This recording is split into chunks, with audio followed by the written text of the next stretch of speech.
Hello friends, நேற்றுக்கு night dinner ப்ரிப்பரேஷனை தான் இந்த வீடியோவில் நம்ம பார்க்க போகிறோம். இன்றைக்கி என்ன டின்னர் பார்த்திங்கன்னா, சனா மசாலாவும் சப்பாத்தியும் தான் பார்க்க போகிறோம். நான் ஈவினிங் ஸ்நாக்ஸுக்கு இந்த கருப்பு கொண்டக்கடலை நான் அவிச்சிருந்தேன். ஏன்னா இன்னையிலேருந்து சம்மர் ஹாலிடேஸும் ஸ்டார்ட் ஆகிருச்சு. ஸோ அதனால் இன்னையிலேருந்து டெய்லி பிள்ளைங்களுக்கு ஹெல்தி ஃபுட்டு எல்லாம் கொடுக்கலாம் அப்படின்னு ஒரு ஐடியாவில் இருக்கேன். நம்ம பேசிக்காகவே ஹெல்த்தி ஃபுட்டு தான் கொடுப்போம் எல்லா பேரண்ட்டுமே குழந்தைங்களுக்கு. பட் இருந்தாலும் இது சம்மர் வெக்கேஷனில் ஸோ நம்ம கூடுதல் கொஞ்சம் குழந்தைங்க மேலே கொஞ்சம் டேக் கேர் எடுத்து நம்ம சாப்பாடு கொடுப்போம்.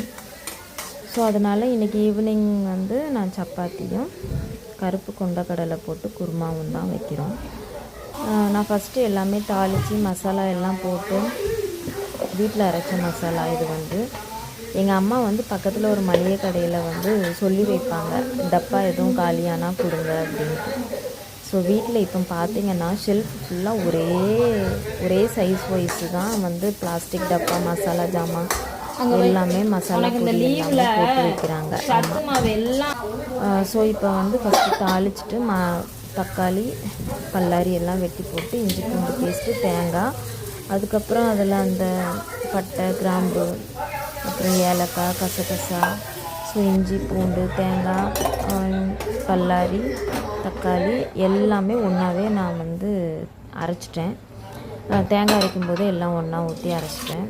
ஸோ வச்சுட்டு குக்கரில் கிரேவியை மாற்றி வச்சுட்டு ஒரு 2 விசில் வச்சு ஸோ அதுக்கப்புறம் இது ரெடி ஆயிடும். குருமா ரெடியான பிறகு சப்பாத்திக்கு நான் எப்போதுமே ஹாட் வாட்டரில் தான் மாவு பிசைவேன். எங்கள் அம்மா பண்ணியிருக்க வேலையை பாருங்கள்.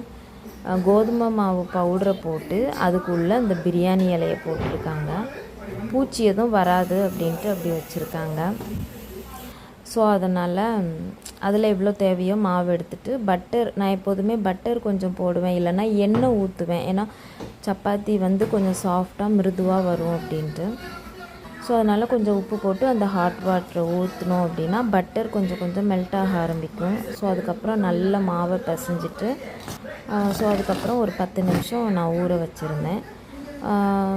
ஸோ அதுக்கு பிறகு சப்பாத்தி போட்டு குருமாவையும் வச்சு நைட்டு டின்னர் இன்றைக்கி தான் முடிஞ்சுது. ஸோ இன்னொரு வீடியோவில் நாளைக்கு பார்க்கலாம். Bye bye, thank you.